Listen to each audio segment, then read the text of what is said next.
어느 날 갑자기 상표권에 대해서 뭐 경고장이 날라왔다. 그런 경우는 어떻게 할까요?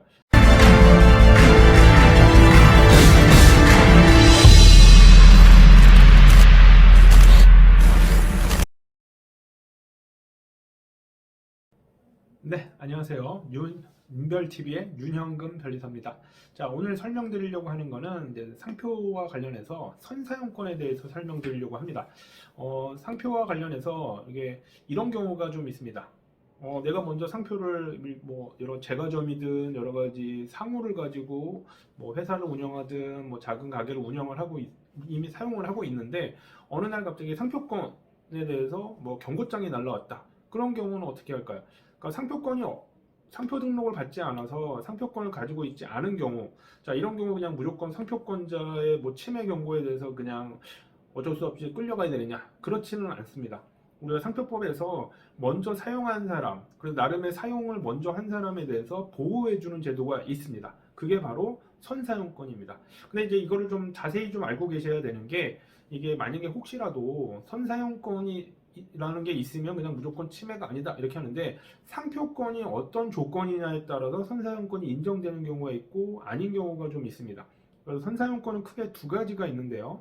선사용권은 그냥 일반적인 뭐 브랜드 같은 상표를 사용을 해서 먼저 알려진 경우, 그런 경우 보호가 되는 경우가 있고요. 그 다음에 두 번째가 이제 앞서서 말씀드린 뭐 내가 상호로서 먼저 사용을 한 경우인데 어떤 그거와 비슷한 상표권을 가진 사람이 경고를 했다.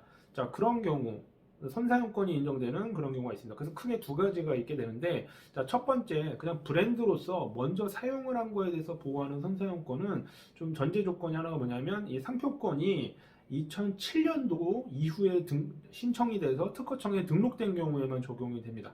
혹시라도 2007년도 이전에 이미 등록된 상표라든지 뭐 그 전에 출원됐었다. 그런데 지금 내가 먼저 사용한 게 뭐 2007년도 이전에 진행된 거다. 뭐 그런 상황이라면 이제 적용이 안 되겠죠. 근데 뭐 이미 2007년도라는 거는 현행 시점에서 뭐 오래된 얘기라 그런 게 적용되는 경우 좀 드문데, 자 이제 2013년도가 문제되는 경우가 있습니다. 그게 이제 두 번째, 상호와 관련해서 상호를 내가 먼저 사용을 했는데 그동안 뭐 잘 모르다가 한 십몇 년 지나서 갑자기 내가 먼저 쓴 것 같은데 상표권자로부터 경고장이 날라왔어요. 근데 알고 보니까 이 상표권이 언제 등록이 돼 있느냐가 되게 중요해요.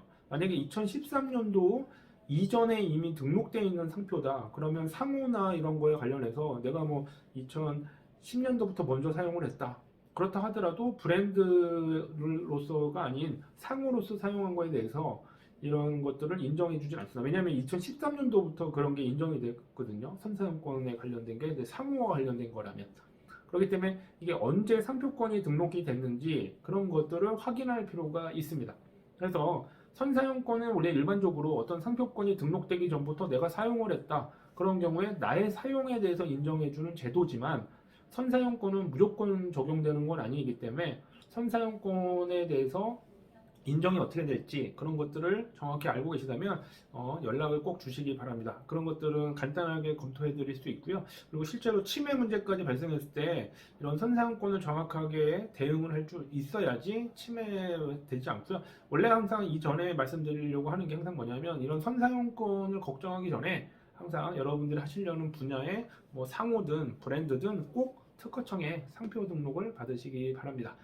짧지만 오늘 상표와 관련한 선사용권 설명드렸는데요. 선사용권을 꼭 알고 계셔야지 그냥 침해 경고라든지 이런 거 있었을 때 상표권을 가지지 못한 거라서 그냥 뭐 손해배상을 한다든지 그냥 말도 안 되는 합의라는 경우, 그런 것들을 하지 않았으면 좋겠습니다.